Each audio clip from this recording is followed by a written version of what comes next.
উপজেলার হাড়িয়া বেলের মাঠ এলাকার চাষি হযরত আলী বাবু মাত্র ২২ শতক জমিতে করোনাকালীন সময়ে পরীক্ষামূলকভাবে গোলাপ ফুলের ক্ষেতে ৪ প্রকারের ২০০টি থাই বারোমাসি সফেদার চারা লাগান। সেগুলো ৩ বছর পর বিক্রি করার পর আর পেছনে ফিরে তাকাতে হয়নি তাকে। বর্তমানে বছরে ৪,০০০ টাকা খরচ করে ১ লাখ টাকা বিক্রির আশা তার। অনেক লাভজনক ফল, ধরেও ভালো, খাইতেও খুব সুস্বাদু এবং আমার এইবার বছর ৩-৪ বছর পার হয়ে গেল, এখন পুরোভাবে ভালোভাবে ধরে নিয়েছে। এখন এই গাছে ধরেন বেচাকিনি করে এবার বছর ৯০-১ লাখ টাকার মতন আমি পাচ্ছি।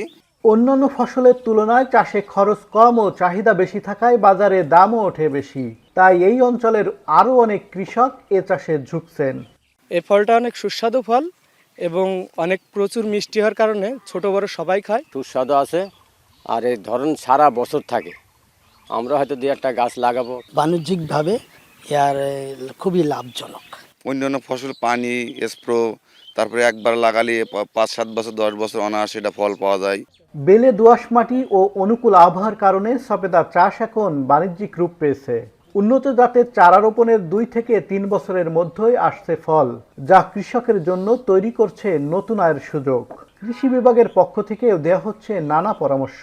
কৃষকদের বিভিন্ন ট্রেনিংয়ে যখন আসে তখন আমরা বলি এই ফলটা সম্পর্কে এবং এর চাষাবাদ সম্পর্কে আমরা বলে থাকি এবং বিভিন্ন উদ্বুদ্ধকরণের মাধ্যমে আমরা চেষ্টা করছি ফলটার আবাদ বৃদ্ধি করার জন্য, যাতে এটা বাণিজ্যিকভাবে চাষাবাদ করে এবং আমাদের ফলটা যে পুষ্টিমান আছে এটা মানুষের মাঝে ছড়িয়ে দেওয়ার জন্য আমরা চেষ্টা করছি। যশোর জেলায় ৭৬ হেক্টর জমিতে ১২ মাসি সবেদা চাষ করা হয়েছে, যা থেকে ১,০০০ মেট্রিক টন সবেদা উৎপাদন হয়, যার বাজার মূল্য ১০ কোটি টাকারও বেশি।